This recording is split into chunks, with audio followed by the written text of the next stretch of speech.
오늘은 산꼭대기의 교회, 산꼭대기의 교회라는 말씀을 통해서 함께 은혜를 나누고자 합니다. 저는 나름대로 이 본문을 묵상하고 설교 준비하면서 참 많은 은혜를 받았습니다. 1절 말씀에 보면 아모스의 아들 이사야가 받은 바 유다와 예루살렘에 관한 말씀이다. 유다와 예루살렘에 관한 말씀이라고 하면서 마지막 때에 이루어질 일에 대해서 말씀하고 있습니다. 자, 2절 말씀 우리 한번 같이 읽습니다. 말일에 여호와의 전에 사니 모든 산꼭대기에 굳게 설 것이요 모든 작은 산이 뛰어나리니 만방이 그리로 모여들 것이라. 말일에 라는 단위를 쓰고 있어요. 마지막 때, 또 끝날에, 또 말세에 이렇게 성경은 표현합니다. 마지막 때가 되면 여호와의 전에 사니 모든 산꼭대기에 굳게 설 것이라. 모든 작은 산이 뛰어나리라. 이렇게 말씀해요. 우리가 솔로몬 성전은 어디에 세워졌냐면 모리아산에 세워졌다는 것이요. 우리가 아브라함에게 하나님이 명령하지 않습니까? 너는 내 사랑하는 아들 독자 이삭을 모리아산에서 바쳐라. 그래서 솔로몬 성전은 모리아산에 아브라함이 이삭을 바치던 그곳에 세웠다고 합니다. 또 오르난의 타작마당, 다윗이 인구 숫자를 헤아름으로 말미암아 7만 명이나 되는 이스라엘 족속들이 죽었을 때 오르난의 타작마당에 가서 그 타작마당을 사고 그래가지고 번제를 드렸을 때 전염병이 멈추는, 온역이 멈추는 그런 사건이 있었잖아요. 오르난의 타작마당, 모리아산, 여기가 바로 하나님의 성전이 세워져 있습니다.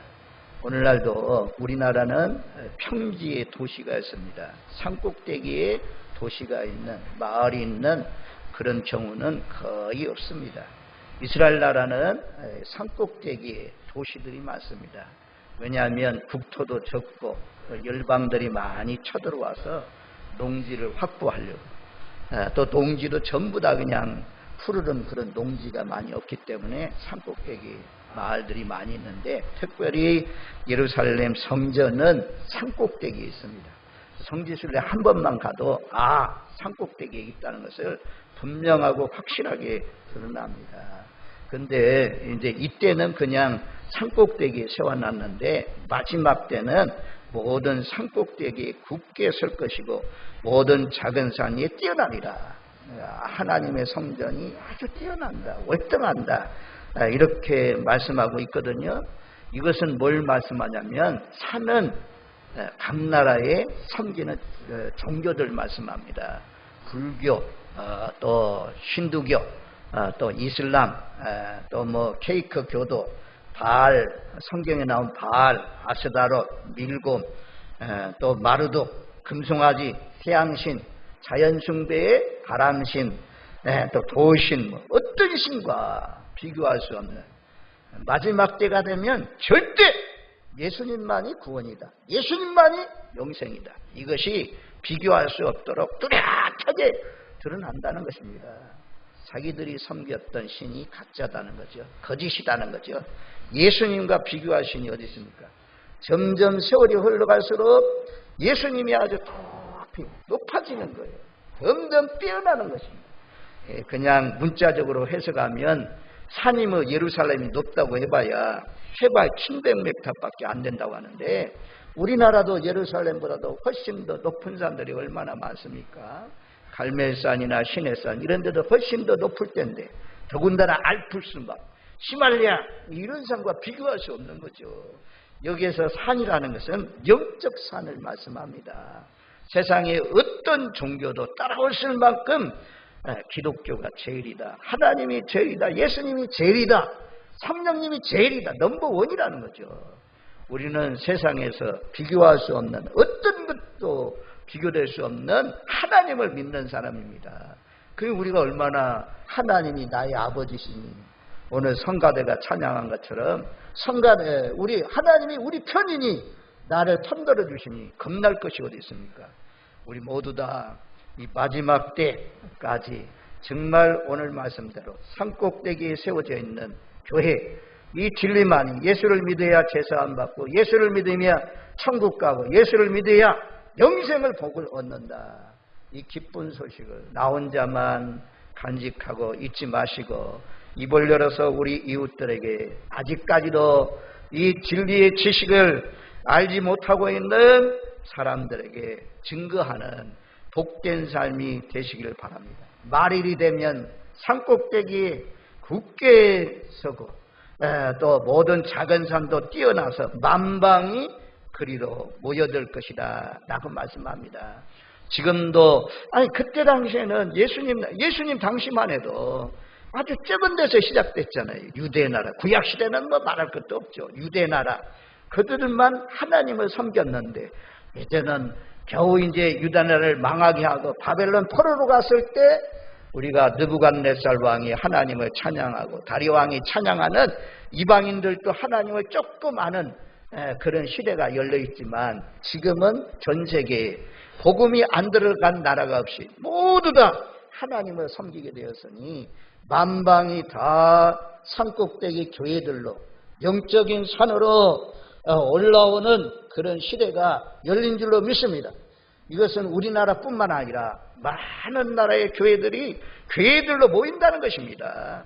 산꼭대기 교회, 캄보디아도 갔더니 얼마나 이 사명자성의 목요일 날까지 말씀을 마치고 금요일 날 하루 쉬는 시간이 있어가지고 그 지역에 있는 교회들을 돌아봤어요.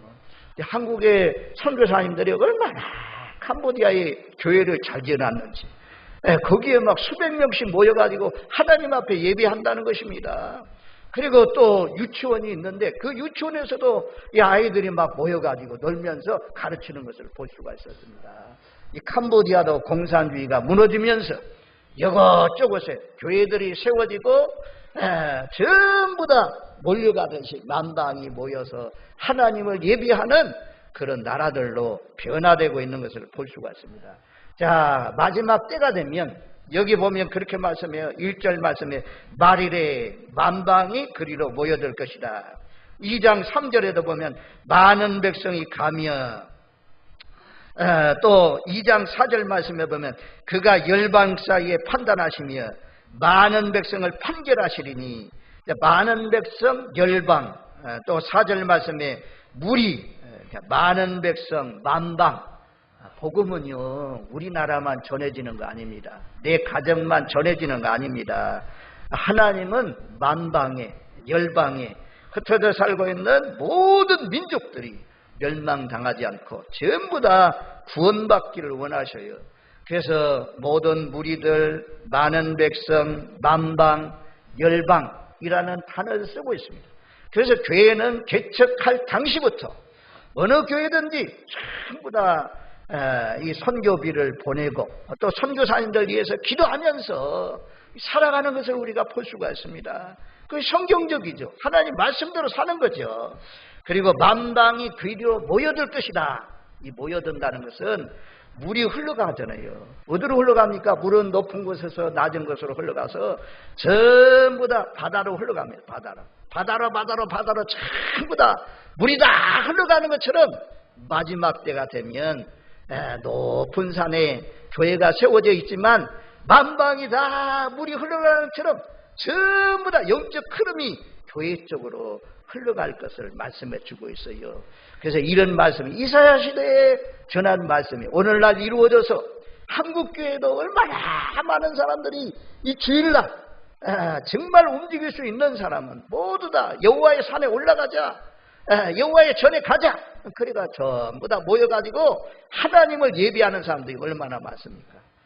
우리가 어려서부터 믿은 사람들은 이것이 습관이 되어서 올라오고 또 우리가 물과 성령으로 거듭난 사람들은 자발적으로 하나님의 교회에 와서 우리 하나님 앞에 예배하잖아요. 이런 말씀들이 이루어졌잖아요. 이사야가 예언한 말씀, 또 미가서 4장에도 보면 이 말씀이 동일한 말씀으로 기록되어 있는데 마지막 때가 되면, 말세가 되면 만물의 마지막 때가 되면 사람들이 물이 흘러가는 것처럼 전부 다 죄로 빨리 올라가듯이 올라가가지고 하나님 앞에 예비할 것을 말씀했어요. 그런데 많은 백성, 만방, 열방, 무리가 전부 다 올라가도 거기에 빠진 사람들이 있어요. 멸망하기로 작정된 영혼들, 선택받지 못한 영혼들, 그 사람들은 세상에 지금 놀고 있잖아요. 아직까지도 빛 가운데 나오지 못하고 있는 그런 가운데 있잖아요. 그런데 우리는 여기 많은 만방, 많은 백성, 열방, 무리 가운데 무리지어서 하나님 앞에 예비하는 무리 가운데 왔다는 것이 얼마나 감사한 일입니까? 어머니 뱃속에서부터 창세 전부터 하나님이 내 백성이라고 부른 사람들은 전부 다 끌려 나와서 하나님 앞에 예배하게 되는 것입니다. 그래서 이사야가 예언하고 또 미가 선지자를 통해서 예언한 말씀대로 그 말씀이 이루어져서 우리는 산꼭대기 교회에 모여서 하나님을 찬양하고 예배하게 된 줄로 믿습니다. 여러분들, 우리가 믿는 예수님이 비겁하신 예수님이 아닙니다. 째째하신 예수님이 아닙니다. 세상의 예수님은 어떤 것도 비교할 수 없는 불교, 힌두교, 이슬람, 바알, 아스바로, 밀고 마르도, 금송아지 이런 것과 비교할 수 없이 아주 뛰어나신 분이다. 그래서 나 외에 다른 신이 없느니라.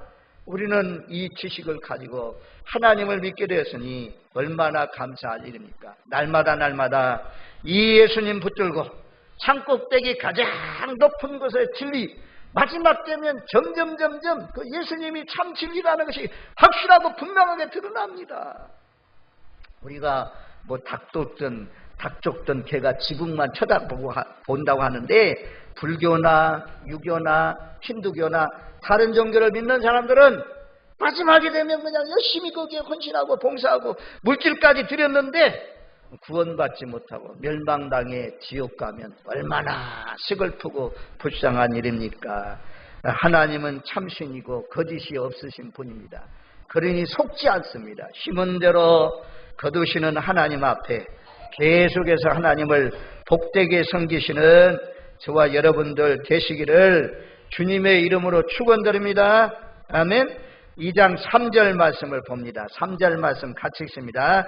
많은 백성이 가며 이르기를 오라 우리가 여호와의 산에 오르며 야곱의 하나님의 전에 이르자. 아멘. 여기까지. 오라 우리가 여호와의 산에 오르며 야곱의 전에 이르자. 산에 오르며 야곱의 전에 이르자. 이 말이 굉장히 은혜로운 말씀입니다. 이 하나님의 산에 오르자. 주일날이 돼도 올라오지 않는 그런 사람들 있잖아요. 가정에서 그냥 예배드리는 그런 분들도 있고, 이 코로나 이후 시대에 여러분들도 보니까 이거 이제 실내에서 마스크 벗어도 됩니다. 이래도 옛 습관이 있어가지고 3년 동안 쓰니까 이것을 벗지를 못하고 있는데 벗으세요. 실내에서 다 벗으라고 하는데 몽골을 갔더니 뭐 10월달 그때 10월달 누가 마스크 쓰는 사람이 있어. 다 벗어. 캄보디아 뭐 어디 거리 가도 그냥 마스크 쓰는 사람이 어디 있어요. 우리도 밖에서도 벗는데 이제 정부에서도 다 벗으라고 하는데 우리가 그동안 이사야 1장 말씀과 같이 정부가 해가지고 어려움이 있었잖아요. 1장 우리 묵상에 온 말씀인데 한번 가보세요. 1장에 어떤 말씀이 있는지. 11절 말씀에 1장 11절 말씀에 보면 여호와께서 말씀하시되 너희의 무수한 재물이 내게 무엇이 유익하뇨? 나는 수양의 번제와 살찐 짐승의 기름에 배불렀고 나는 수송아지나 어린 양이나 순염소의 피를 기뻐하지 아니하노라. 너희가 예배 드리는 것 막 예물 드리는 거 나는 기뻐하지 않는다. 너 예배 좀 패했으면 좋겠다. 예배 안 들었으면 좋겠다. 이렇게 말씀하는 것입니다. 너희에게 내가 누구에게 요구했느냐? 너희 마당만 밟을 뿐이다. 헛된 재물 13절 말씀에는 가지고 오지 말라. 성의와 더불어 악을 행하는 건 내가 원치 않는다. 너희 15절 말씀에는 많이 기도해라. 기도도 하지 말라. 이 정부가 지금 현 정부 말고 전 정부가 그랬잖아요. 찬송 부르지 마세요. 기도하지 마세요. 침을 통해서 이 코로나가 번져갑니다. 교회 내에서 이런 찬송도 못 부르고 기도도 하지 말라고 막 기도도 속으로 하라고 그런 때가 있었잖아요. 그런데 열렸으면 이제 열고 하세요.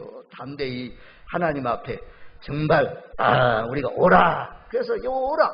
하나님 오려고 해도 그냥 못오게 하고 막고 교회 모이지 말라. 속으로 모이지 말라.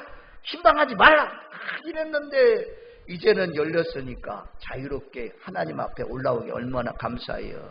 앞으로 장차는 아마 더 큰 전염병이 오면 더 큰 아주 나쁜 사람이 등장하면 공산당처럼 교회를 막 진짜 폐쇄하는 사람도 안 있겠어요. 잡아다가 막 가두고 막 이런 사람들. 그래서 이번에는 이 코로나19가 발생해도 교회에서 예배드리고 엄포만 했지 정말 예배드렸다고 해가지고 붙들려 가서 감옥에 가두거나 또는 벌금 낸 교회가 하나도 없다고 해요. 아무튼 이 하나님의 전에 올라오는 데는 항상 방해물이 있습니다.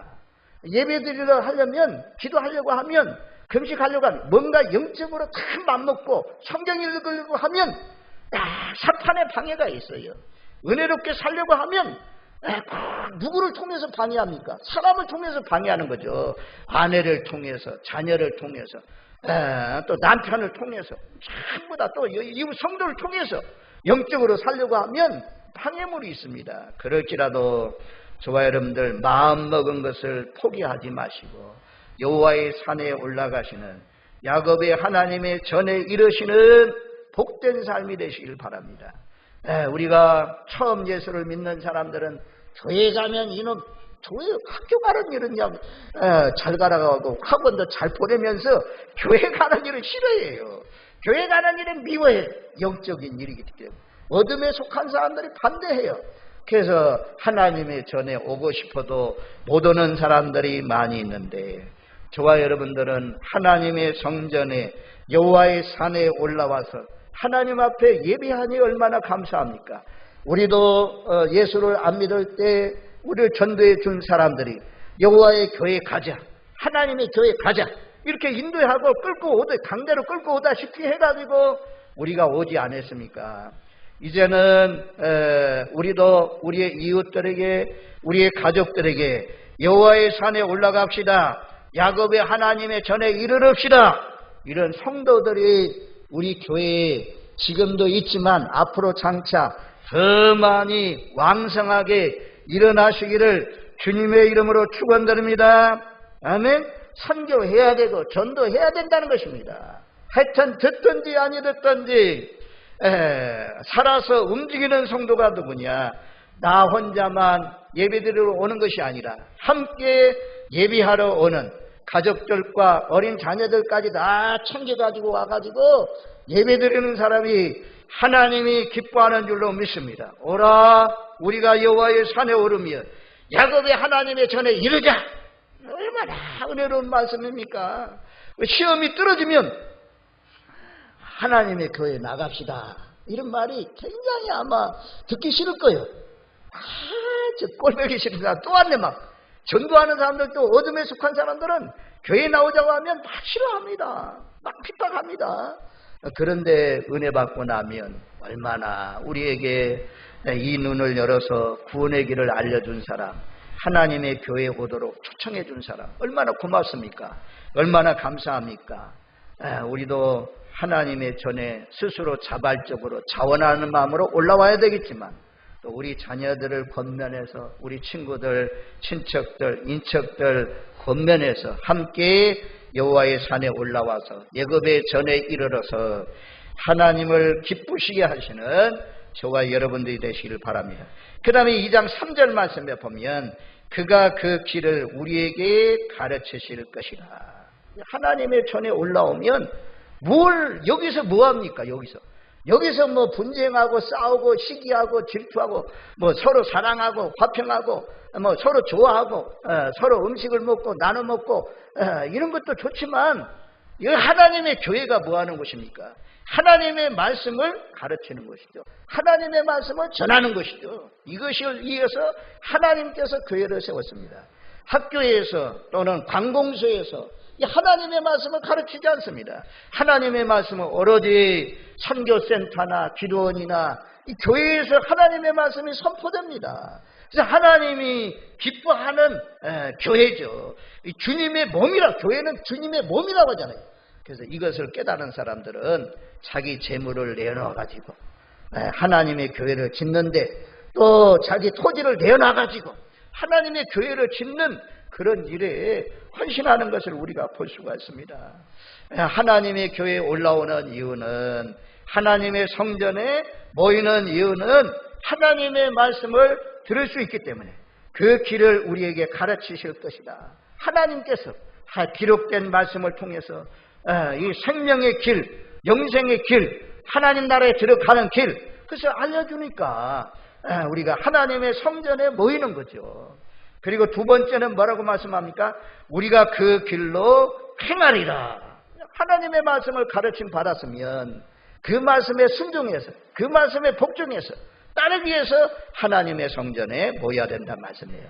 근데 이제는 우리 한국교회가 다 아는데 저도 정말 이 이사야 성경만 해도 몰라요. 성경에 제일 분량이 많은 성경이 아마 이사야인 것 같아요. 시편이 150편이지만 이사야가 66장이잖아요. 그래서 1장, 이사야 1장 같은 경우에는 선지서의 서문이라고 할 수 있을 만큼 유명하고, 예수님도 생애에 이사야 말씀을 많이 인용했고, 또 빌립 집사가 전했던 에디오피아 내시 광야에 나가서 만나서 복음을 전했던 그 말씀에 보면 에디오피아 내시가 읽었던 성경이 이사야 말씀입니다. 이사야 말씀을 통해서 예수님이 어떤 사역을 할지를 잘 말씀해 주고 있어요. 우리가 성경의 지식만 늘어간다면, 머리만 커진다면 안 되고 정말 여기 있는 말씀대로 여호와의 산에 올라가자. 하나님의 가르침을 받아서 우리가 그 길로 행하리라. 그 길로 행하자. 길 가운데 살자. 정말 우리가 하나님의 말씀을 배우고 해서 늘 우리가 기도하면서 누구든지 대적 기도하면 빠지지 않는 그 가운데 하나가 무엇이냐면 소금 되게 하시고 빛이 되게 해주세요. 나는 기도를 하잖아요. 빛은 아주 밝게 나타난다는 거죠. 어둠이 없다는 거죠. 소금은 녹아져서 희생해서 미랄되어서 썩어져서 많은 사람을 올바른 길로 인도한다. 정말 세월이 흘러가면서 하나님이 지식이 더해지면 더해질수록 에베소서에 있는 말씀대로 우리의 지식이 장성한 분량에까지, 그리스도의 장성한 분량에까지 이르러서 예수님의 삶도 닮아갈 수 있는, 예수님의 심정을 품고 살아갈 수 있는 저와 여러분들 되시기를 주님의 이름으로 축원드립니다. 아멘. 얼마나 복된 말씀이에요. 야곱의 산에 올라가서 야곱의 전에 모여가지고 하나님의 말씀을 배우고 배운 말씀대로 실천하면서 행하면서 살기 위해서 우리가 여호와의 전에 이르자라고 말씀해요. 그리고 하반절 말씀에 보면, 자 2절 하반절, 이는 율법이 시온에서부터 나올 것이요 여호와의 말씀이 예루살렘으로부터 나올 것입니다. 이 율법이 여호와의 말씀, 두 번씩 반복되어 이 3절 말씀이 오라 여호와의 산에, 야곱의 전에 그 길을 우리에게 가르치시고 우리가 그 길로 행하자. 율법이 시온에서부터 나오고 또 여호와의 말씀이 예루살렘으로부터 나올 것이다. 그래서 말씀이 충만하고 말씀이 쏟아지는 것, 사람들이 막 물이 흘러가듯이 전부 다 교회로 흘러가서 막 쏟아져서 들어오는 것처럼 하나님의 성전에 모이면 이 시온에서부터 예루살렘으로부터 하나님의 말씀이 쏟아져 막 내려온다는 거죠. 주일날은 막 하나님의 말씀이 충만하게 쏟아지는 시간 아닙니까? 그래서 우리가 이 예배를 드리면서 하나님의 말씀을 받는, 하나님을 알고 하나님을 깨닫는 그런 시간이지 않습니까? 얼마나 감사한 일입니까? 하나님의 말씀이 내려올 때에 푹푹 튀어나가게 하는 것이 아니고 정말 이 말씀에 젖어져서, 이 말씀이 우리 속에 물을 마시면 우리 그냥 속으로 들어가는 것처럼 우리 속에 젖어져서 하나님의 말씀대로 사시는 그런 복된 삶이 이루어질 것을, 마지막 때가 되면 이런 날이 온다. 그런데 우리나라가 정말 이런 말씀이 이루어진 것을 우리가 볼 수가 있잖아요. 얼마나 감사합니까? 그 다음에 마지막 2장 4절로 가면, 자, 2장 4절 말씀 우리 같이 읽습니다. 그가 열방 사이에 판단하시며 많은 백성을 판결하시리니 무리가 그들의 칼을 쳐서 보습을 만들고 그들의 창을 쳐서 낫을 만들 것이며 이 나라와 저 나라가 다시는 칼을 들고 서로 치지 아니하며 다시는 전쟁을 연습하지 아니하리라. 아멘. 하나님 평화가 임한다는 거죠. 이제 사람과 사람이 모이는 곳에 분쟁이 있고 싸움이 있고 다툼이 있지만 하나님의 성령이 임한 곳에는 다툼과 그런 것들이 사라지고 분쟁이 사라지고 일치가 이루어지는, 화평이 이루어지는, 평강이 이루어지는 그런 역사가 일어난다. 주님께서 오셔서 열방을 판단하시며 많은 백성을 판결하시리니, 여기는 통치하고 다스린다는 재판, 우리가 여기 있기는 열방을 판단하시며 많은 백성을 판결한다라는 것이 꼭 재판하는 것과 같이 들려지지만 원어상으로는 통치한다, 다스린다. 하나님이 다스리는, 주님이 다스리는 나라가 이루어져서 정의, 공의가 이루어지고 서로 투쟁하고 싸우는 그런 전쟁이 없어지고, 그리고는 칼을 쳐서 쟁기를 만들고, 보습은 쟁기를 말씀하거든요. 쟁기를 만들고 창을 쳐서 낫을 만드는, 무기를 가지고, 사람을 죽이는 무기를 가지고 농사 짓는, 기구를 만드는 그런 평화의 나라가 임할 것을 말씀했습니다. 온 세상은 지금 평화를 원하고 있지만 우리가 잘 아는 대로 우크라이나하고 러시아가 전쟁을 하고 있는 그런 가운데 있고, 앞으로 또 예수님께서 예언하시기를 마지막 때가 되면 민족과 민족이 서로 전쟁할 것을 말씀하고 있습니다. 자, 마지막 때가 언제냐 봤더니 에스겔서 38장 말씀 가운데 보면 고개 무리가, 러시아를 중심으로 한 고개 무리들이 고토를 쳐들어가는 그때가 마지막 때라고 말씀하고 있는 것을 우리가 볼 수가 있습니다. 한번 에스겔서 38장 한번 찾아주세요. 에스겔서 38장 16절. 에스겔서 38장 16절 말씀에 보면 구름이 땅을 덮음같이 내 백성 이스라엘을 치러 오리라. 고가 끝날에 내가 너를 이끌어다가 내 땅을 치게 하리니 이는 내가 너로 말미암아 이방 사람의 눈앞에서 내 거룩함을 나타내어 그들이 다 나를 알게 하려 함이라. 고기의 무리, 러시아를 중심으로 한 이슬람권의 세력들, 이런 세력들이 이스라엘 나라를 쳐들어가는 그런 나라, 그런 날이 구름같이, 구름이 덮인 것 같이 많은 백성이 이스라엘을 쳐들어오는 그런 날이 끝날이 될 것이다 라고 말씀했어요. 그래서 이것은 이제 우리가 오늘 본문에 나오는 이런 창을 쳐서 낫을 만들고 칼을 쳐서 보습을 만드는 전쟁이 없는 완전한 평화는 언제 일어나냐? 이런 끝날에 전쟁이 있고 난 뒤에, 그리고는 예수님이 이 땅에 오셔서 완전한 평화의 나라를 이룰 것을 말씀합니다. 인간이 이 땅에 살고 있는 한, 예수님이 이 땅에 오기 전에는 인간의 소망이 평화지만 이 평화는 일어날 수가 없어요. 욕망이 다 있어서 치고 싸우고 전쟁을 연습하고 무기를 만들어내는 그런 것은 계속되게 될 것입니다.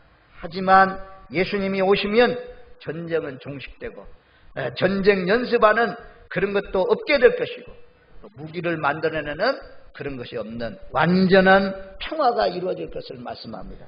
자, 우리 한번 11장으로 가보세요. 이사야 2장 11장 6절로 9절 말씀, 제가 묵도하는 시간에 낭송한 말씀인데요. 자, 6절로 9절 말씀까지 우리 한번 같이 읽겠습니다. 그때 이리가 어린 양과 함께 살며 표범이 어린 염소와 함께 누며 송아지와 어린 사자와 살쨘 짐승이 함께 있어 어린아이에게 끌리며 암소와 곰이 함께 먹으며 그것들의 새끼가 함께 엎드리며 사자가 소처럼 풀을 먹을 것이며 젖먹는 아이가 독사의 구멍에서 장난하며 전된 어린아이가 독사의 굴에 손을 넣을 것이라. 내 거룩한 삶 모든 곳에서 해됨도 없고 상함도 없을 것이니 이는 물이 바다를 덮음같이 여호와를 아는 지식이 세상에 충만할 것입니다. 세상에 하나님을 아는 지식이 충만해지고 암소와 곰이 암소를 잡아먹고 또 사자가 양들을 송아지를 잡아먹는 그런데 근데 여기에서 말씀하고 있는 것은 암소와 곰이 함께 놀고 독사와 어린아이가 함께 놀고 어린아이들이 사자를 끌고 다니는 그런 평화로운 나라잖아요. 이것은 주님이 우리 심정에 올 때 영적인 앞으로 장차 이루어지는 평화의 나라 새하늘과 새 땅만 말씀하지 않고 하나님과 원수되어 살아가던 영혼 속에 예수님이 들어오시면 예수님을 통해서 우리 마음에 화평이 이루어지는 평강이 이루어지는 누구도 빼앗아갈 수 없는 평안의 마음이 예수를 믿는 사람들의 마음 가운데 임한다는 것입니다. 아직까지도 이런 평강이 없는 사람들 주님 앞에 올라와서 예배하고 하나님을 기쁘시게 하면서 찬송하면서 하면 하나님이 기름 부어주시고 성령이 임함으로 말미암아 평화로다 하늘 위에서 내려오네 이런 하나님의 평강이 주님의 평강이 저와 여러분들 속에 충만히 임하시기를 주님의 이름으로 축원드립니다. 말씀을 정리합니다. 1절 말씀 세상에 어떤 종교도 따라올 수 없다. 예수님이 제일이다.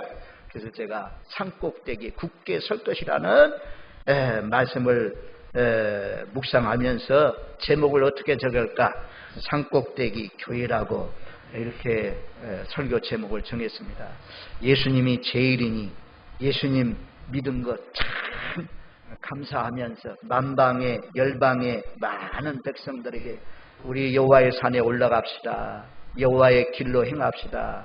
라고 하면서 하나님을 기쁘시게 하면서 사시는 마음의 평강을 누리면서 사시는 저와 여러분들 되시기를 주님의 이름으로 축원드립니다. 아멘.